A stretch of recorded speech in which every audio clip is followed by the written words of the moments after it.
नमस्कार दोस्तों, मेरे YouTube channel Avon maths by Anil sir में आपका स्वागत है। जैसा कि मैंने आप लोगों को कल पढ़ाया, चतुर्भुज के मैंने आप लोगों को 5 प्रकार बताए थे, जिसमें एक मैंने आपको कल बता दिया, वर्ग किसे कहते हैं। किसी भी चतुर्भुज में 4 शीर्ष, 4 भुजा, 4 कोण, 2 फलक, 2 विकर्ण होते हैं। अब जैसा कि बोर्ड पर देख पा रहे होंगे, चतुर्भुज का दूसरा प्रकार मैंने लिया है, जिसका नाम है समचतुर्भुज। समचतुर्भुज वर्ग के ही एक रूप का है। आप ऐसे समझ पा रहे होंगे कि जब आप वर्ग को दो छोर को लेकर प्रेस कीजिएगा, दो सम्मुख छोर को लेकर प्रेस कीजिएगा, तो यह समचतुर्भुज का निर्माण कर लेगा। इसमें वर्ग के ही बहुत सारे गुण मिलते जुलते हैं। जैसे वर्ग में चारों भुजा आपस में बराबर होते हैं, इसमें भी चारों भुजा आपस में बराबर होते हैं। वर्ग में प्रत्येक कोण जो होता है वह 90 डिग्री का होता है, लेकिन इसमें प्रत्येक कोण 90 डिग्री का नहीं होता है।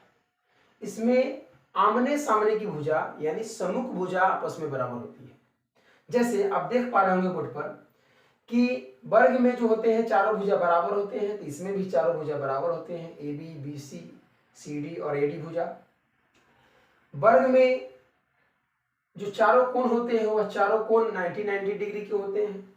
इसमें सम्मुख कोण बराबर होते हैं, यानी कोण ए जो है कोण सी के बराबर होते हैं और कोण बी जो है कोण डी के बराबर होते हैं। उसके बाद इसमें विकर्ण बराबर नहीं होते हैं। वर्ग में विकर्ण बराबर होते हैं, लेकिन समचतुर्भुज में विकर्ण बराबर नहीं होते हैं। वर्ग में विकर्ण एक दूसरे पर लंब होते हैं, समचतुर्भुज में भी विकर्ण एक दूसरे पर लंब होते हैं। ये कोण, ये कोण, ये कोण, ये कोण, ये चारों कोण 90 डिग्री का होता है। वर्ग में आप देखे होंगे कि चारों जो छोटा छोटा भुजा है, विकर्ण का जो चारों भुजा है छोटा छोटा, वह चारों आपस में बराबर होता है। लेकिन इसमें जो है वर्ग के विकर्ण एक दूसरे को समद्विभाजित करते हैं, समचतुर्भुज के भी विकर्ण एक दूसरे को समद्विभाजित करते हैं। एक दूसरे को समद्विभाजित करना है तो विकर्ण बराबर है नहीं, जिसके कारण ये और ये बराबर होंगे, ये और ये बराबर होंगे, लेकिन यह चारों बराबर नहीं होंगे। ये आपको समझते चलना है इसे। जैसा कि बोर्ड पर आप लिखा गया है, एओ बराबर सीओ होगा, लेकिन बीओ बराबर भी डीओ होगा, लेकिन चारों आपस में बराबर नहीं होगा। ये आधा और ये आधा बराबर होगा, ये आधा बराबर होगा, लेकिन चारों बराबर नहीं होगा। यह आपको क्वेश्चन समझने में आसानी होगी जब क्वेश्चन स्टार्ट होगा मेंसुरेशन का और क्वाड्रेंट ज्योमेट्री का, यह सब में पढ़ना है। तीनों चैप्टर में आपको पढ़ने के लिए मिलेगा ये। अब आगे हम लोग चतुर्भुज के तीसरे प्रकार को पढ़ेंगे, जिसका नाम है आयत। आयत क्या होता है? आयत आप समझ पा रहे होंगे। आयत भी एक प्रकार का चतुर्भुज है, जिसमें 4 भुजा, 4 कोण, 4 शीर्ष, 2 फलक, 2 विकर्ण सब होते हैं।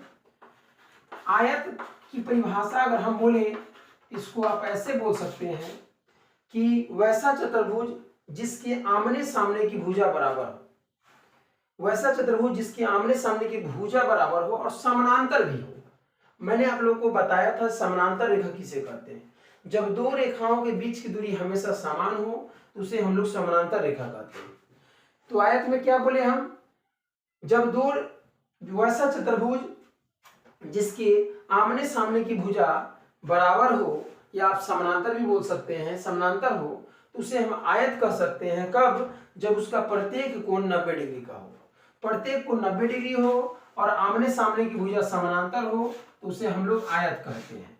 जैसे आप बोर्ड पर देख पा रहे होंगे, अगर मैं इसे 4 बिंदु ए बी सी चारों शीर्ष को दर्शा दूं, तो आमने सामने की भुजा, ये भुजा इसके बराबर और समानांतर होगा और ये भुजा इसके बराबर और समानांतर होगा, और ये जो लाइन है, ये जो कोण है, ये कोण चारों परस्पर 90 डिग्री के होंगे। वर्ग के विकर्ण आप देख पा रहे होंगे, जिस प्रकार से बराबर थे उसी प्रकार से आयत के विकर्ण भी आपस में बराबर होते हैं। तो मैंने आपको बताया कि आयत के जो भुजे होते हैं आमने सामने की भुजा बराबर होती है, यानी AB जो है BC के बराबर होंगे और AD जो है वह BC के बराबर होंगे।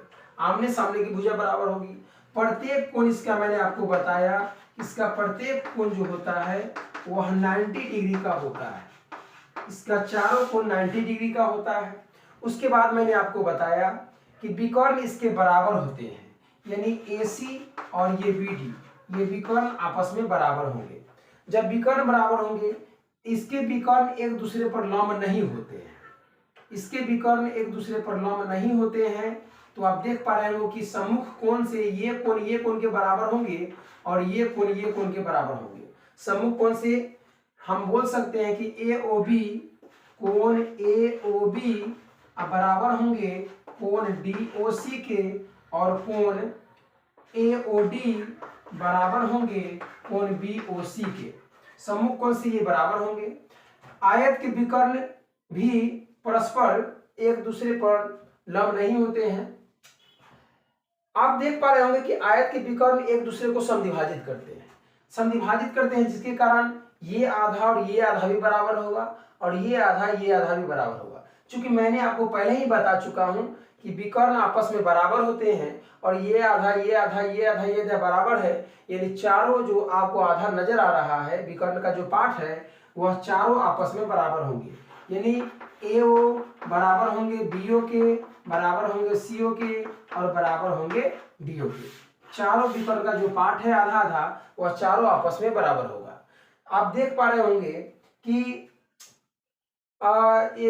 इससे आपको समझने में आसानी होगी कि जब क्वेश्चन आएगा, एराइज होगा जब क्वेश्चन, तो आपको बनाने में आसानी होगी। क्योंकि आप देख पा रहे होंगे यह एक त्रिभुज का निर्माण हो रहा है, यह एक त्रिभुज का निर्माण हो रहा है, यह एक त्रिभुज का निर्माण हो रहा है, यह भी त्रिभुज का निर्माण होगा। ये त्रिभुज सर्वांगसम त्रिभुज होंगे और ये त्रिभुज सर्वांगसम त्रिभुज होंगे।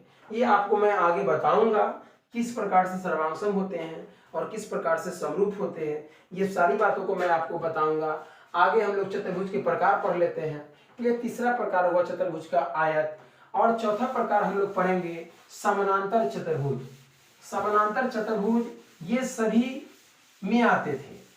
आयत भी एक प्रकार का समानांतर चतुर्भुज है, वर्ग भी एक प्रकार का समानांतर चतुर्भुज है और समचतुर्भुज भी एक प्रकार का समानांतर चतुर्भुज है। और समानांतर चतुर्भुज तो है ही। आप चौथा प्रकार चतुर्भुज के समझ पा रहे होंगे, जिनका नाम है समानांतर चतुर्भुज। समानांतर चतुर्भुज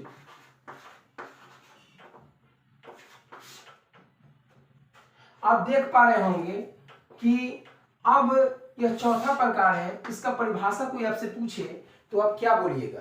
तो आपको ये बोलना होगा कि वैसा चतुर्भुज जिसके आमने सामने की भुजा बराबर हो, वैसा चतुर्भुज जिसके आमने सामने की भुजा बराबर हो लेकिन प्रत्येक कोण भिन्न भिन्न हो, प्रत्येक कोण भिन्न भिन्न हो, उसे हम समानांतर चतुर्भुज कहते हैं।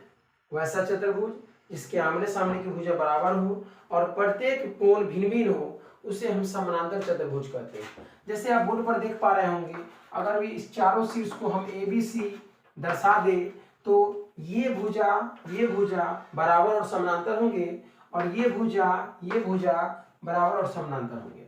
इस प्रकार का परिभाषा आप आयत में भी देखे होंगे।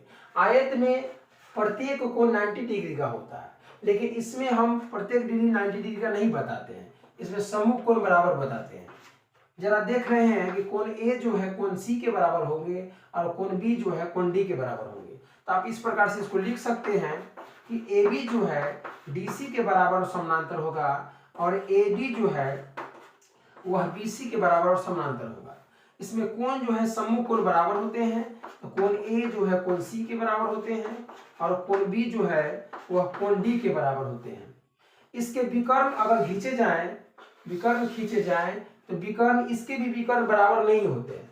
तो इसके विकर्ण बराबर नहीं होते हैं, आप ऐसे लिख सकते हैं कि AC जो है बराबर नहीं होता है BD का, लेकिन इसके विकर्ण एक दूसरे को समद्विभाजित करते हैं, यानी ये आधा और ये आधा आपस में बराबर होंगे। यानी आप कह सकते हैं कि AO जो है CO के बराबर होगा और BO जो है DO के बराबर होगा। इसके विकर्ण में आप देख रहे होंगे कि यहाँ समकोण नहीं बनता है। समानांतर चतुर्भुज में भी यहाँ जो है विकर्ण एक दूसरे पर लंब नहीं होते हैं। तो ये कोण सम्मुख कोण से बराबर होंगे, यानी कोण AOB बराबर होंगे कोण DOC के, और ये कोण के बराबर होंगे, यानी कोण AOD बराबर होंगे कोण BOC के। सम्मुख कोण से ये बराबर होंगे। ये चतुर्भुज के चौथे प्रकार थे।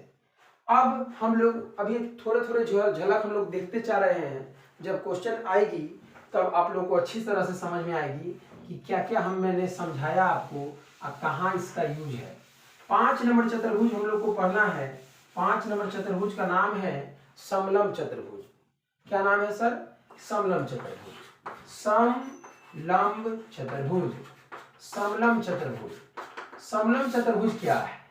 कोई आपसे परिभाषा पूछे तो आपको ये बात बोलनी होगी कि वैसा चतुर्भुज जिसका एक जोड़ा भुजा, 4 भुजा में एक जोड़ा यानी 2 भुजा समानांतर हो और 2 भुजा असमानांतर हो, उस बंद आकृति को हम लोग समलंब चतुर्भुज कहते हैं।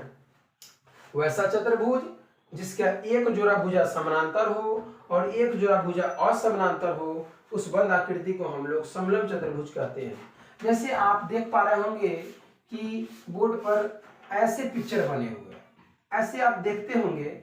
इसमें आपको ये पता चलेगा कि ये जो लाइन है ये लाइन के समानांतर है। समानांतर यानी दोनों के बीच की दूरी हमेशा समान होगी। ये दोनों के बीच की दूरी हमेशा समान होगी। आप देख पा रहे होंगे, अगर हम ABCD से दर्शाएं इसको तो हम कह सकते हैं कि AB जो है समानांतर है DC के। ये समानांतर का सिंबल है, आप समझ पा रहे होंगे। और AD जो है समानांतर नहीं है BC की। इसी को हम लोग समलंब चतुर्भुज कहते हैं।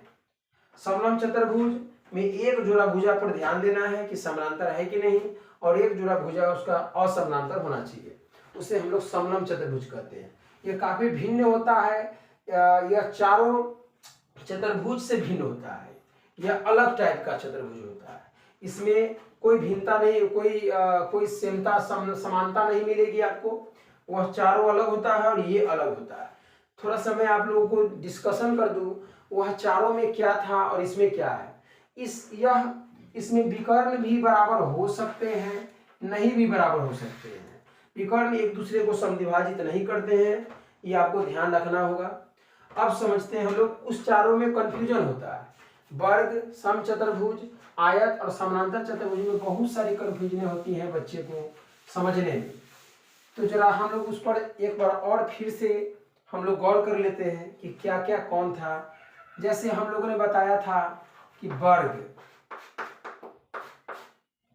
और दूसरा नंबर था समचतुर्भुज,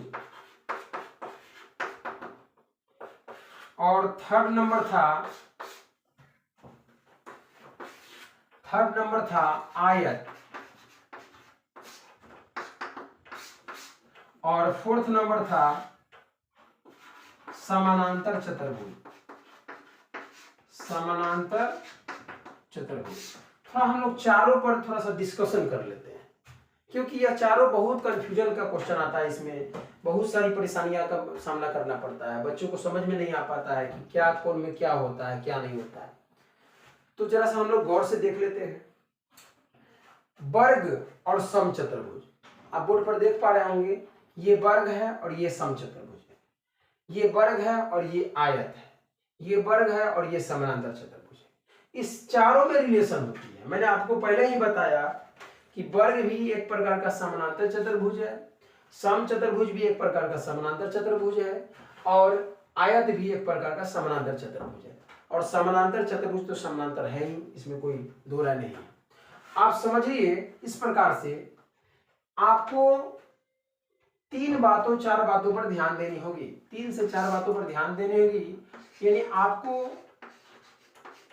भुजा पर देखना होगा, कोण पर देखना होगा, और विकर्ण पर देखना होगा। ये 3 बातों पर आपको ध्यान देनी होगी। जरा समझने की हम लोग कोशिश करते हैं। यह चारों चतुर्भुज का प्रकार है, तो भुजा भी 4 होंगे, कोण भी 4 होंगे और विकर्ण 2 होंगे। विकर्ण 2 होते हैं, चतुर्भुज में 2 विकर्ण होते हैं। समझिए वर्ग, पहले मैं भुजा पर आपको बोल दूं, वर्ग की जो चारों भुजाएं होती हैं वह आपस में बराबर होती हैं। सम चतुर्भुज में भी आपस में चारों भुजाएं बराबर होती हैं। आयत में आमने सामने की भुजा यानी सम्मुख भुजा बराबर होती है और समानांतर चतुर्भुज में भी सम्मुख भुजा बराबर होती है। यानी इसकी चारों भुजा बराबर, इसकी चारों भुजा के बराबर, इसके आमने सामने के भुजा बराबर, इसके आमने सामने की भुजा बराबर। ये हुआ भुजा का बात। अब हम लोग कोण का बात करते हैं, कोण का बात कर लेते हैं। कोण में जो होता है वह इस प्रकार से होता है कि इसमें प्रत्येक कोण 90 डिग्री का होता है। इसमें प्रत्येक कोण 90 डिग्री का होता है, तो इसमें प्रत्येक कोण 90 डिग्री का होता है। वर्ग के प्रत्येक कोण 90 डिग्री के होते हैं और आयत के भी प्रत्येक कोण 90 डिग्री के होते हैं। सम चतुर्भुज के प्रत्येक कोण 90 डिग्री के नहीं होते हैं और समानांतर चतुर्भुज के भी प्रत्येक कोण 90 डिग्री के नहीं होते हैं। अब हम लोग विकर्ण से समझ लेते हैं। वर्ग के विकर्ण आपस में बराबर होते हैं, आयत के विकर्ण भी आपस में बराबर होते हैं। सम चतुर्भुज के विकर्ण आपस में बराबर नहीं होते हैं, समानांतर चतुर्भुज के भी विकर्ण आपस में बराबर नहीं होते हैं। विकर्ण एक दूसरे पर लंब होते हैं, विकर्ण एक दूसरे पर लंब होते हैं, विकर्ण एक दूसरे पर लंब होते हैं और विकर्ण एक दूसरे पर लंब होते हैं। यह चारों में होता है, विकर्ण एक दूसरे पर लंब होता है। ये डिफरेंस आपको बहुत क्वेश्चन समझने में आपको मदद करेगी। इसमें प्रत्येक को 90 डिग्री का होता है, प्रत्येक को 90 डिग्री का होता है, प्रत्येक को 90 डिग्री का नहीं होता है, प्रत्येक को 90 डिग्री का नहीं होता है। चारों भुजा बराबर होता है, चारों भुजा बराबर होता है, चारों भुजा बराबर नहीं होता। आमने सामने की भुजा बराबर होती है, आमने सामने की भुजा बराबर होती है। विकर्ण बराबर होते हैं, विकर्ण बराबर होते हैं, विकर्ण बराबर नहीं होते हैं, विकर्ण बराबर नहीं होते हैं। इसमें विकर्ण एक दूसरे पर लंब होते हैं, इसमें विकर्ण एक दूसरे पर लंब होते हैं। इसमें एक दूसरे पर विकर्ण एक दूसरे पर लंब नहीं होते हैं, इसमें विकर्ण एक दूसरे पर लंब नहीं होते हैं। इस चारों में विकर्ण एक दूसरे को समद्विभाजित करते हैं, ये आपको ध्यान रखना होगा। अब इसके बाद चतुर्भुज के बाद हम लोग बढ़ेंगे पंचभुज की तरफ। पंचभुज क्या है? नाम से आपको स्पष्ट है। पंचभुज यानी वैसी बंद आकृति जिसमें 5 भुजा हो, वैसी बंद आकृति जिसमें 5 भुजा हो उसे हम लोग पंचभुज कहते हैं। वैसी बंद आकृति जिसमें 5 भुजा हो उसे हम लोग पंचभुज कहते हैं। वैसी बंद आकृति जिसमें 5 भुजा हो उसे हम लोग पंचभुज कहते हैं। इसमें 5 भुजाएं हैं। अगर भुजा की संख्या गिनी जाए, इसमें 5 भुजा है। कौन कौन भुजा है? A B, B C, C D, D E और ए ई। इसमें 5 भुजाएं हैं। आपसे कोई पूछेगी इसमें कोण कितने हैं, तो 5 हैं। 5 भुजाएं हैं तो 5 कोण हैं। कौन कौन कोण हैं? कोण ए, कोण बी, कोण सी, कोण डी और कोण ई। 5 कोण हैं। आपसे कोई पूछे फ्लग कितने हैं, तो फ्लग की 2 डायमेंशनल पिक्चर हम लोग पढ़ रहे हैं, अभी फ्लग 2 ही आएगा। फ्लग हम लोग 2 पढ़ रहे हैं। आगे हम लोग देखेंगे कि पंचभुज के 5 कोणों का योगफल कितना होता है। 5 कोणों का योगफल कोई आपसे पूछ दे कितना होता है, तो आप बताइएगा उसको कि 540 होता है, 540 डिग्री। अब आप समझ पा रहे होंगे पंचभुज के 5 कोणों का योगफल 540 डिग्री होता है। अगर आपको एक शब्द जोड़ दे कि ये समपंचभुज अगर हो, समपंचभुज हो, तो आप समपंचभुज के प्रत्येक कोण बताइए। तो समपंचभुज का प्रत्येक कोण जो होता है, समपंचभुज का प्रत्येक कोण 108 डिग्री का होता है। ये कैसे निकला? तो पांचों कोणों को जोड़कर 540 डिग्री, और समपंचभुज है तो पांचों भुजा बराबर होगी, क्योंकि नाम से ही स्पष्ट है, सम मतलब बराबर, पंच मतलब पांच, भुज मतलब भुजा, पांचों भुजा जिसका बराबर हो उसे हम लोग समपंचभुज कहेंगे। और समपंचभुज के पांचों कोण भी आपस में बराबर होते हैं, पांचों भुजा बराबर होते हैं तो पांचों कोण भी आपस में बराबर होते हैं। पांचों कोण बराबर होंगे, अब पांचों कोण जोड़ने पर 540 डिग्री पूरने चाहिए, यानी प्रत्येक कोण 108 डिग्री का होगा।